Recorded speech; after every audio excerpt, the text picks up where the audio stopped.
Assalamualaikum warahmatullahi wabarakatuh. Nama saya Mesya Renta Ekarani dengan NIM 210209098. Di sini saya akan menjelaskan mengenai review jurnal internasional dengan judul Fisioksia plasenta didasarkan pada variasi spesial dan temporal dari oksigenasi plasenta selama kehamilan. Berikut adalah jurnal yang saya ambil, jurnal imunologi reproduksi. Memasuki pendahuluan, latar belakang.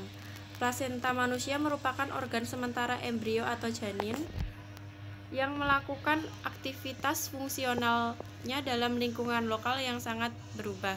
Pada saat implantasi blastoksia, sel-sel tokprodrem berada di garis depan untuk menginvasi jaringan rahim ibu dan selanjutnya memunculkan organ embrionik pertama, yaitu plasenta.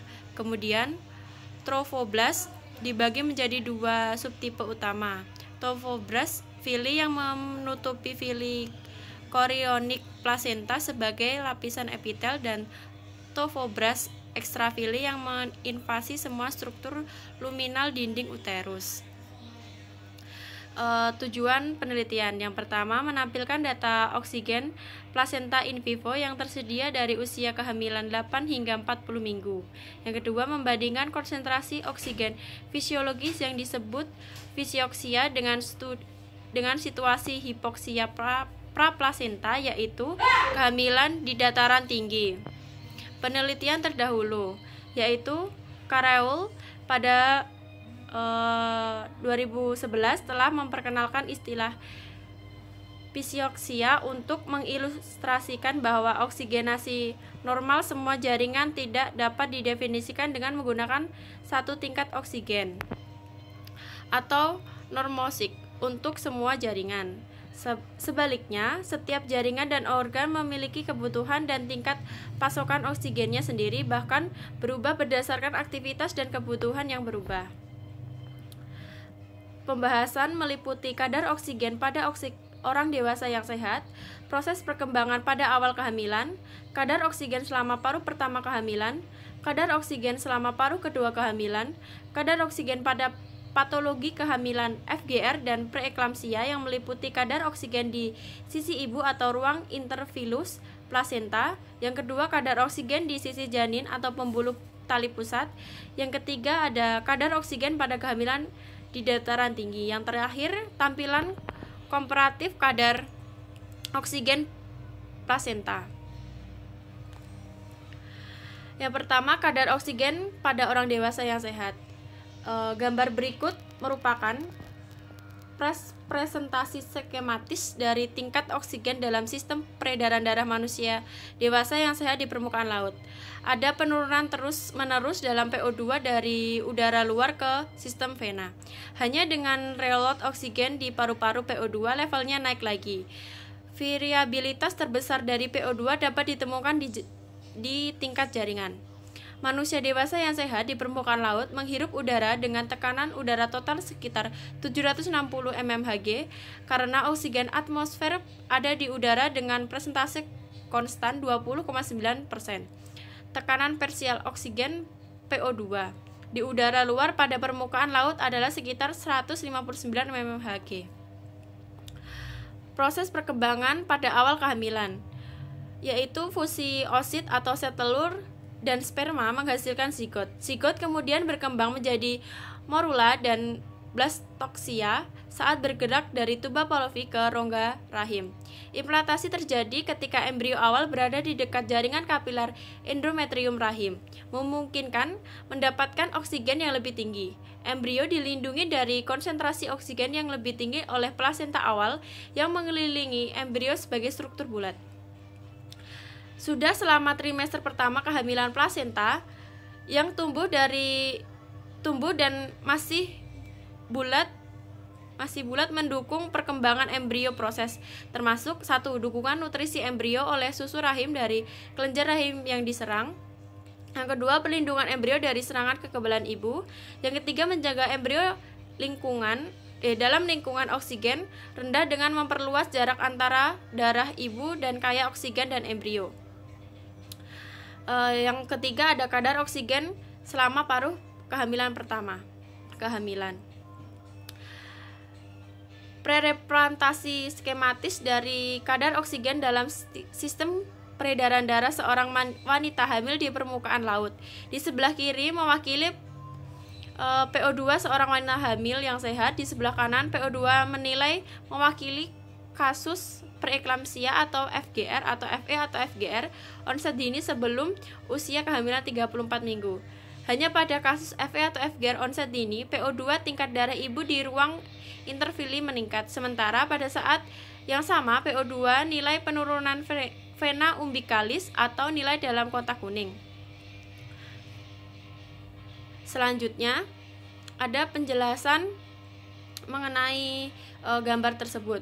Wanita hamil usia yang sehat di permukaan laut menghirup udara yang sama dengan orang dewasa yang sehat yang tidak hamil, namun wanita hamil perlu bernafas dengan besar untuk 2 orang dan dengan demikian menunjukkan perbedaan utama dalam pembuluh darah dan suplai oksigen rahim dan isinya.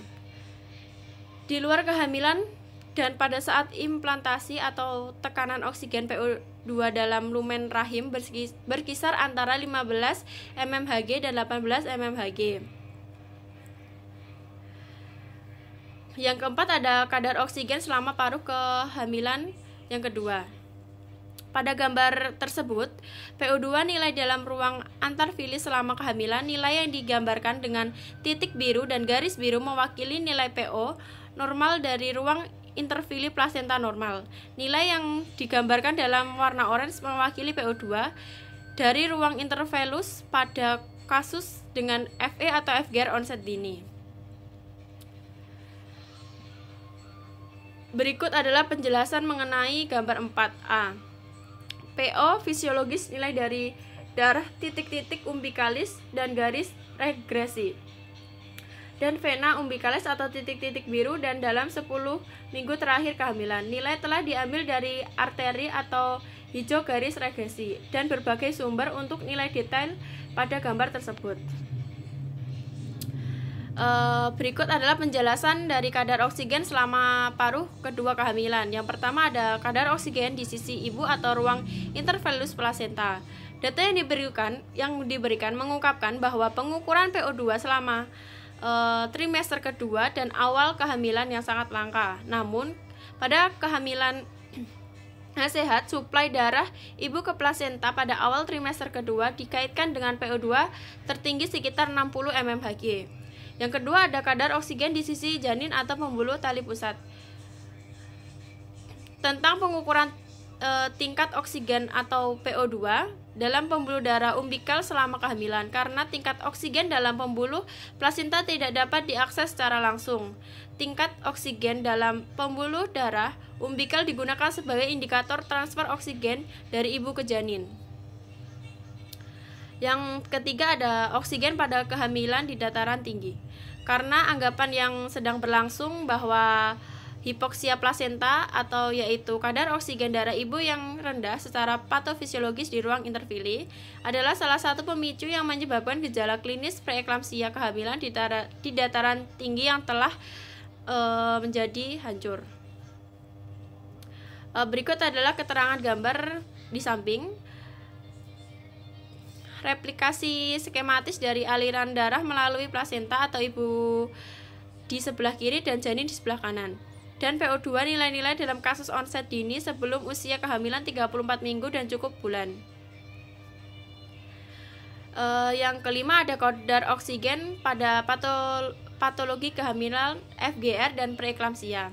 Ada lebih dari 1150 publikasi yang menghubungkan hipoksia plasenta secara langsung dengan preeklamsia. Dalam studi baru-baru ini ada data PO vena umbilicalis pada kasus FGR, preeklamsia, dan FGR dengan preeklamsia dipresentasikan. Data yang dipublikasikan menunjukkan bahwa hipoksia janin terjadi pada kasus FGR dan preeklamsia, sedangkan plasenta menunjukkan hipoksia. Aliran darah ibu ke ruangan antarfili plasenta lambat pada kehamilan sehat dan cepat pada kasus FGR atau preeklamsia onset dini. Yang terakhir ada tampilan komparatif kadar oksigen plasenta. Selama kehamilan, oksigenasi dalam plasenta manusia mengalami perubahan yang sesuai dengan perkembangan normal dan diferensiasi sel dan jaringan plasenta. Kadar oksigen dalam plasenta sekitar antara 20 mmHg hingga 60 mmHg yang dianggap normasik dan fisiologis. Kesimpulan, fisioksia plasenta tidak terkait dengan tingkat oksigen tunggal, melainkan perubahan selama kehamilan. Bisa dilihat pada gambar 3A. Yang kedua ada fisioksia plasenta dan kadar oksigennya yang berubah membutuhkan orkestrasi temporal dan spesial yang tepat untuk mempertahankan kehamilan yang sehat. Yang ketiga ada hipoksia plasenta yang tidak berhubungan dengan hipoksia janin, bisa dilihat pada gambar 5D. Yang keempat ada kasus onset dini yang menderita preeklamsia dan hambatan pertumbuhan janin tidak berhubungan dengan penurunan PO2 tingkat dalam darah ibu dari ruang intervili, bisa dilihat pada gambar 2, 3A dan nomor 5. Yang selanjutnya ada onset dini yang menderita preeklamsia dan hambatan pertumbuhan janin berhubungan dengan berkurangnya transfer oksigen dari darah ibu ke janin, bisa dilihat pada gambar 4B dan 5. Yang terakhir ada kasus onset dini yang menderita preeklamsia dan hambatan pertumbuhan janin berhubungan dengan peningkatan PO2 tingkat dalam darah ibu dari ruang intervelius karena penurunan transfer oksigen dari darah ke janin, bisa dilihat pada gambar 3A dan 5.